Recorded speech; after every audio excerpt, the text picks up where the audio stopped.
Tu préfères, ils sortent de l'hôtel, là il y a des fans en face, il y a des fans sur le côté, il y a des fans aussi là, et sur le côté, moi je suis sur le petit muret, tu vois. Et il vient pile poil à cet endroit-là. Il arrive, il fait hi guys, take it easy, il commence à faire des petites là. Moi je suis sur le muret, il est quoi? Il est à 1 mètre. Je me dis, je m'en fous, je me jette dans les gens, tu vois.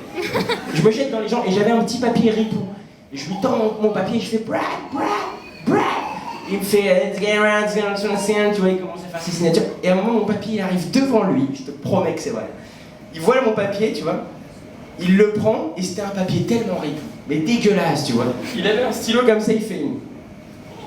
Alright, let's get around.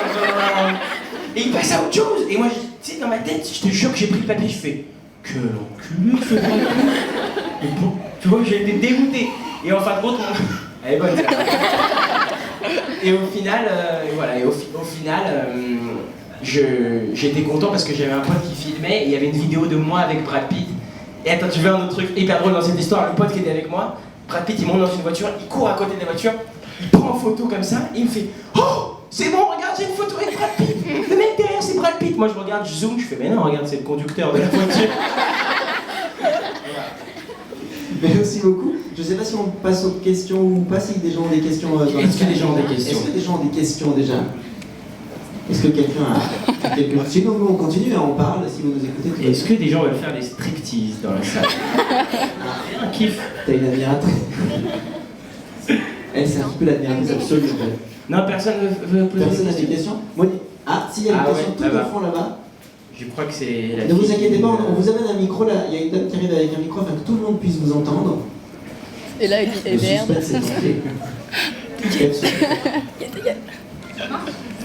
Tu peux. En fait. Attends, je te prends en photo. Non, mais vous êtes sérieux là? Je t'ai- Non, je prends tout le monde en photo, t'inquiète. C'est pour Facebook. Vas-y, je t'écoute. Pourquoi vous n'ajoutez pas les gens sur Facebook? J'ai pas compris. Pourquoi vous n'ajoutez pas les gens sur Facebook? Je peux plus ajouter les gens, je te promets que c'est vrai. Ah, je suis heureux que tu te poses la question pour que je puisse le dire devant Parce tout le qu'en monde. fait, j'ai une copine qui est là avec moi. 36-15 voilà. Vas-y, présente-la. Elle s'est barrée. Pas du fil à ta mère. En fait, elle voulait savoir pourquoi vous ajoutez pas les gens sur Facebook. Parce que je vais t'expliquer un truc qui est vrai. Sur Facebook, quand tu as un compte où tu peux rajouter des amis, une fois que tu as rajouté 5000 amis, ils te disent désolé, vous ne pouvez plus ajouter d'amis. Comme ça, le texto, ils te disent. Fais un deuxième compte. Hein? Fais un deuxième compte. Ben, j'ai que ça à faire, moi. Moi, je crée un deuxième compte, un troisième, comme ça, j'ajoute tout le monde, et après, je me connecte un peu mich-mich, tu vois. Non, je peux pas. Mais c'est pour ça d'ailleurs que j'ai créé la page. Comme ça, tout le monde peut se mettre sur la page, tout le monde peut se mettre sur la page. Et puis de toute manière, si tu veux que je sois franc avec toi, mon compte à moi Facebook, là où il y a déjà 4900, enfin là où je peux plus rajouter, tu vois, j'y vais jamais. Moi, je m'occupe que de la page sur Facebook. Le compte perso, c'est même pas moi qui m'en occupe. Les messages qui sont envoyés, les 3/4, personne n'y répond puisque c'est laissé à l'abandon, puisqu'on se concentre uniquement sur la page Facebook. Moi, je l'alimente, je lis vraiment ce qu'il y a sur la page moi-même, tu vois.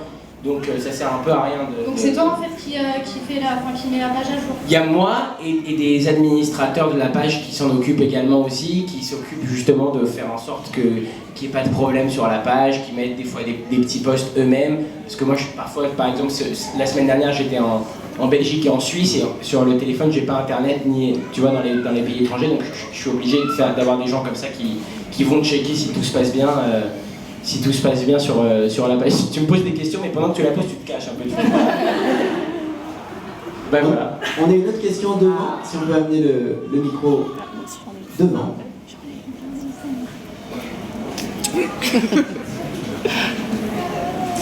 Et le micro est là. Je voulais savoir, est-ce que tu es resté en contact avec quelques fans qui ont toujours été là pour toi, pendant les spectacles, est-ce que tu as toujours été en contact avec certains? Alors je répète la question un peu plus fort pour tout le monde. Tu t'appelles comment?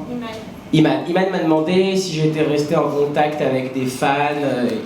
Alors, je suis resté en contact, non. C'est-à-dire que j'ai pas de contact régulier avec des fans de par le téléphone ou par des mails ou des choses comme ça. Non, parce que j'essaie de me protéger un petit peu de ça pour rester concentré aussi dans le travail, pour rester concentré aussi avec les gens avec qui je travaille.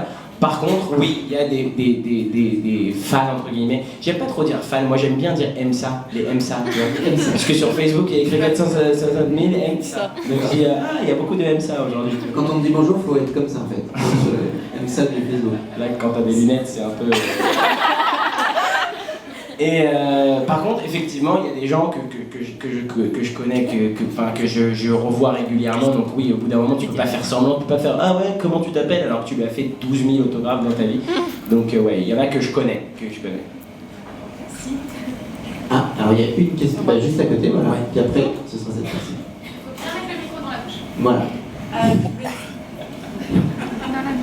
Bien devant, bien devant. Je voulais savoir, est-ce que tu comptais revenir un jour dans On demande qu'à en France?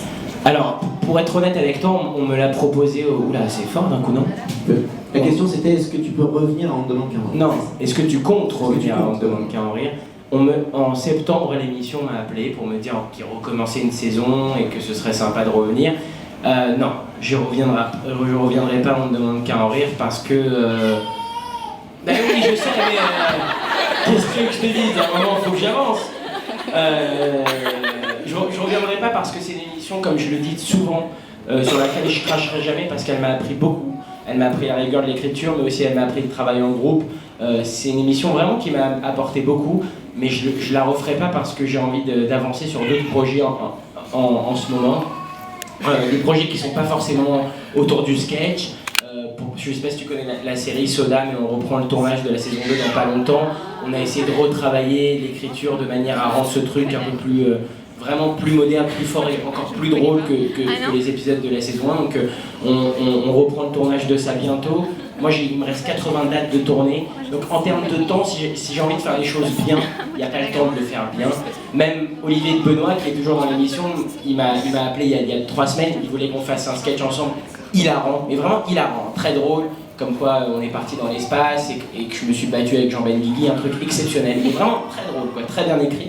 Et je lui ai dit, laisse tomber, on n'aura pas le temps de bien le répéter, ça va pas être bien fait, on va faire un truc à l'arrache et ça va pas être bien fait. Donc je préfère pour l'instant dire non, je refais pas cette émission, et puis si un jour j'ai le temps de la refaire, pourquoi pas, mais c'est vrai que j'espère pas, tu sais, c'est comme quand tu commences dans le foot.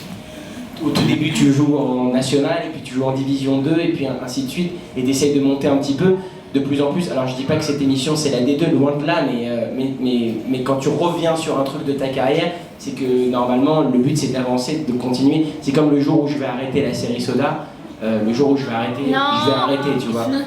Non, mais le jour où je vais arrêter, je vais vraiment arrêter, et je dirais pas bon on arrête pendant 1 an, et puis on revient. Tu sais, surtout aux yeux du public, je pense que quand je faisais l'émission, j'étais là très régulièrement, j'étais là au moins 1 fois par semaine. D'un coup, j'ai arrêté. Si je reviens maintenant, que tu le veuilles ou non, et ce sera justifié, des gens vont se dire pourquoi il fait ça?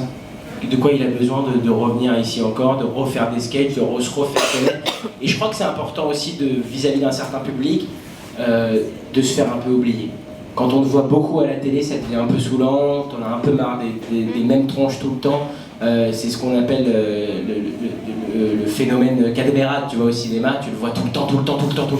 Alors Cadmerade est un acteur formidable, mais moi ce que j'ai envie c'est aussi d'être un peu à la télé, parfois tu me vois beaucoup et puis après tu me vois plus trop, parce que c'est ça aussi, il faut laisser la place aux autres artistes, chacun a son actualité, etc. Donc c'est important aussi de ne pas être trop présent à la télé, de manière à ce que tu manques un peu aux gens, et comme ça les gens ont encore plus envie de te retrouver, parce que s'ils te voient tout le temps, ils s'en foutent de te revoir après, quoi. Voilà. Est-ce que j'ai répondu de manière très claire à ta question? Est-ce qu'on a encore une question? On attend encore pour une question. Oui, il y avait il y avait la dame juste devant. Oui, et vous? Et voilà. Est-ce que tu vas vraiment chez le coiffeur? Je vais vraiment chez le coiffeur. D'ailleurs, il faut que j'y aille prochainement parce que ça devient compliqué. Mais je vais Mais ouais, mais tu sais que je fais à peu près comme toi, moi. Quand je sors de la douche, c'est un peu comme toi, quoi. Et en même temps, ça vous va bien à tous les deux.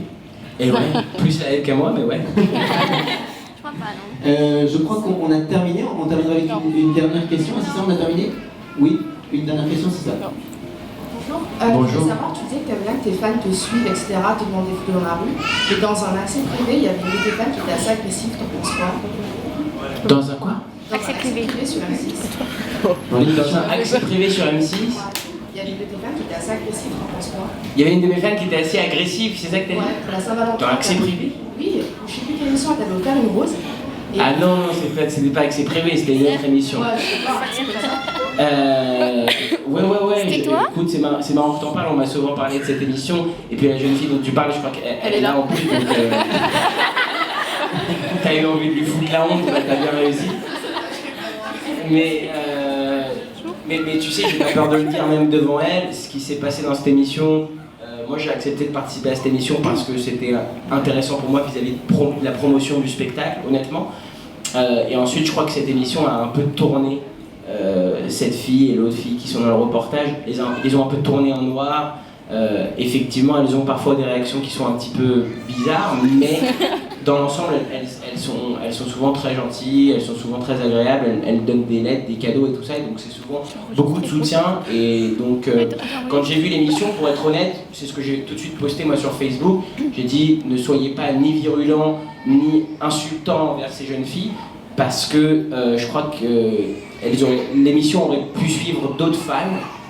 Elles auraient très bien pu aussi les tourner de cette manière en les faisant passer pour des psychopathes, tu vois. Tu sais, il faut savoir qu'avec la télévision, tu fais passer les gens pour ce que tu as envie. Donc, il faut pas trop se fier non plus à la télévision. C'est vrai ce qui s'est dit, mais il faut pas non plus se dire ah putain, lui c'est un psychopathe, je l'ai vu à la télé. Tu sais pas comment la télé tourne les choses et transforme les gens. Donc, il faut faire attention. Parce que j'en connais des fans comme ça qui sont vraiment prêts à aller jusqu'au bout. Après, il y a des fans qui sont très accros. Moi, j'ai été dans des villes où il y avait des filles qui étaient devant la salle, qui avaient monté une tente et les organisateurs de la salle me disent ouais, elles sont là depuis 2 jours. Tu sais, j'ai été, moi je m'en fous, j'ai été dans la tente, je dis bonjour, elles me font ah, t'es là, je dis ouais, je suis là, mais tu sais, je suis pas Justin Timberlake, hein, tu serais venu à 19h30, t'aurais eu ta place pareil, quoi. Donc voilà, il y a des trucs marrants, mais je crois qu'il faut respecter le rapport de fan, comme tu dis, de chacun. Tu peux pas juger les gens, et surtout pas moi. À partir du moment où ils me soutiennent comme ils ont envie de me soutenir. Mais Voilà. c'est pas que je juge, c'est que j'ai vu l'émission, j'étais assez choquée. Ouais, Parce que j'ai l'habitude vis-à-vis d'M6, mais voilà. d'accord. Écoute, peut-être t'en parleras avec elle à la fin, tranquille. Et... non, mais j'ai répondu à ta question, je crois, ouais. Ça va. En tout cas, merci beaucoup. Il n'y a plus d'autres questions? Si, j'en ai juste une. Encore une, on a le temps? Ouais, on attend. Alors, Ouais, mais c'est ça qui est marrant, parce que les autographes, c'est sympa, mais le kiff, c'est les questions, non? Bon. Bonjour, est-ce que vous avez un projet ciné? Est-ce que Vous avez un projet ciné? j'ai un projet ciné? C'est super. Il y a des projets ciné, ouais, certes. Il y a des projets cinéma. On m'a proposé pas mal de trucs. Il y a des trucs que peut-être je vais faire, d'autres que peut-être je vais pas faire, mais une chose est sûre, c'est que pour l'instant, il n'y a rien comme projet qui est assez avancé pour pouvoir en parler en public. C'est-à-dire que c'est des projets qu'on me propose, moi je lis des trucs, ça m'amuse, on échange avec les producteurs ou avec les scénaristes pour le moment, mais il n'y a rien de concret pour dire voilà, on fait ça à ce moment-là.